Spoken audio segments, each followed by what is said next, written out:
Hi, I'm Bob Morreale with the Tuning School, and in this video we're going to show you how to hook up your wideband to your HP Tuners unit. Now this one specifically is the WEGO 3 series. This does not have a digital display, but this is one that you would permanently install into your car for single use. Okay, so what we're going to do is we're going to use the white and black wires that come out of the unit. Now this is very similar across most widebands. The colors of the wires might change, but you'll find that there's always a signal output that's called analog out, and there's always a signal ground, so it's usually the black one. Now, I should let you know in this case, because this wideband is designed for a permanent install, there's two black wires. Now I know I might throw some of you off, and that's okay, throws me off, but you'll notice in the instructions it says the heavy black is the actual ground for the wideband, not for the signal, which means this gets grounded to your chassis somewhere on your car. So if we're going to hook this up to our HP Tuners unit, we need these two here. So our signal and our ground. Now you'll notice this quick connect, while it's nice, does not go into your HP Tuners anywhere. So we're going to use one of my favorite tools. This guy right here, the clipper. We'll go ahead and clip this. Okay. And we're going to go ahead and strip this back a little bit, and then we're going to put it into the HP Tuners unit. Now that we've spliced this cable here and we've cut back some of the sheathing, we'll go ahead now and install the signal or the analog out wire into our HP Tuners unit. Now on the HP Tuners units, the Pros all have this green strip on the side. If you have a standard unit, it does not have any inputs on the side. So you have to have an HP Tuners Pro to be able to do this. So what we're going to do here is take our signal wire, always goes to number 1. So we'll go ahead and loosen it, and you'll notice it goes into here on the side. Go ahead and plug it in there.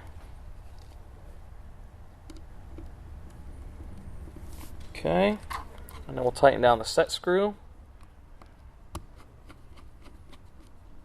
Okay, so now we've got our analog out signal wire into number 1, which is always at the top of your HP Tuners unit.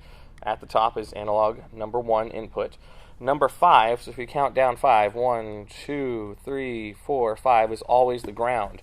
So we'll go ahead and loosen that screw, and we'll go ahead and plug it in.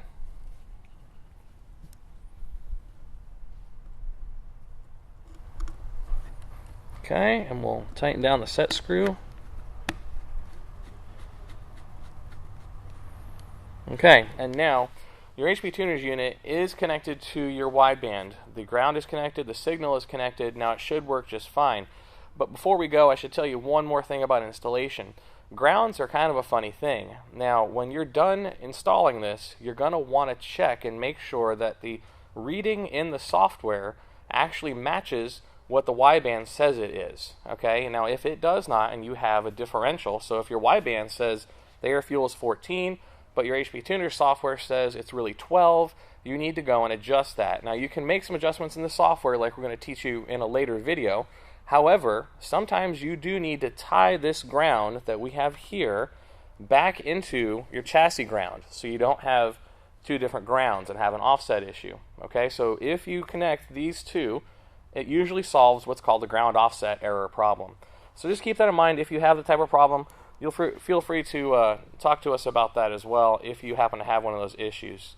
But basically, this is the standard setup that you can start with to set up your WEGO 3 series wideband to read into your software in HP Tuners.